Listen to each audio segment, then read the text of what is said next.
आप देख रहे हैं एकलव्य एजुकेशन सेंटर और मैं हूं केवल आपके सामने। और इस खास एपिसोड में आपका हार्दिक स्वागत एवं अभिनंदन है। तो चलिए इस एपिसोड का शुरुआत करते हैं।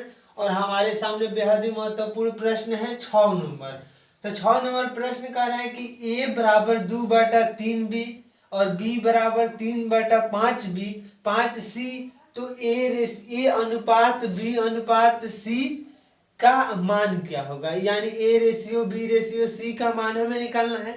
और यह बहुत ही प्रश्न चर्चाओं में रहता है, क्योंकि तमाम प्रतियोगी परीक्षाओं में ऐसे प्रश्न हमारे सामने आ जाते हैं।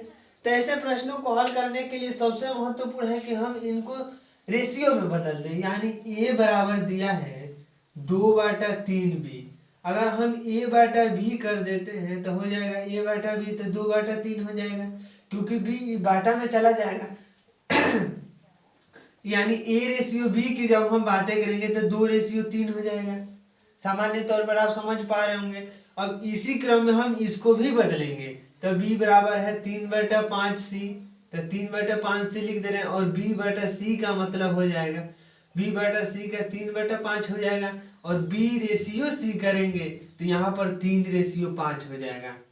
तो इस तरह से हम रेशियो बदल दिए। अब प्रश्न कुछ पूछ रहा है कि a ratio b ratio c का मान क्या होगा, यानी हमें पूछ रहा है। तो हम ऐसे करेंगे, a यहाँ पर रेशियो b रेशियो c कर देंगे, और यहाँ पर a रेशियो b का मान है 2/3, तो यहाँ पर हम 2/3 लिख रहे हैं। अब फिर यहाँ पर हम इसको हल कर रहे हैं। मान लीजिए यहाँ पर हम लिख रहे हैं a ratio b ratio c।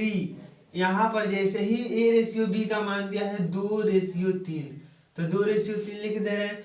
फिर b रेशियो c का मान दिया है 3/5, तो 3/5 लिख दे रहे हैं। और इसको अगर इसी अंक को हम यहाँ पर लिख देना होता है, मतलब c यहाँ पर और इसको यहाँ पर, यानी 3 यहाँ पर हो जाएगा। तो जब रेशियो बदलेंगे तो 5 में 3 से गुणा कर देंगे तो 15 हो जाएगा, और 3 में 3 से गुणा कर देंगे तो 9 हो जाएगा, और फिर 2 में 3 से गुणा कर देंगे तो 6। यानी एक और भी नियम है, अगर हम a ratio b ratio c की जब हम बातें करेंगे तो ऐसे भी कर सकते हैं। यहाँ पर 2/3 हो जाएगा, फिर यहाँ पर 3/5 हो जाएगा। और ऐसे भी करते, इसमें ऐसे गुणा कर देते हैं और इसमें इसको गुणा करके हम लिख देते हैं। जैसे 5 में 3 से गुणा कर देंगे तो 15 हो जाएगा, फिर 3 में 3 से गुणा कर देंगे तो 9, और 2 से 3 में गुणा कर देंगे तो यहाँ पर 6। यानी जैसे ऐसे भी करते हैं तो वही बात, यही रेशियो मिलता है।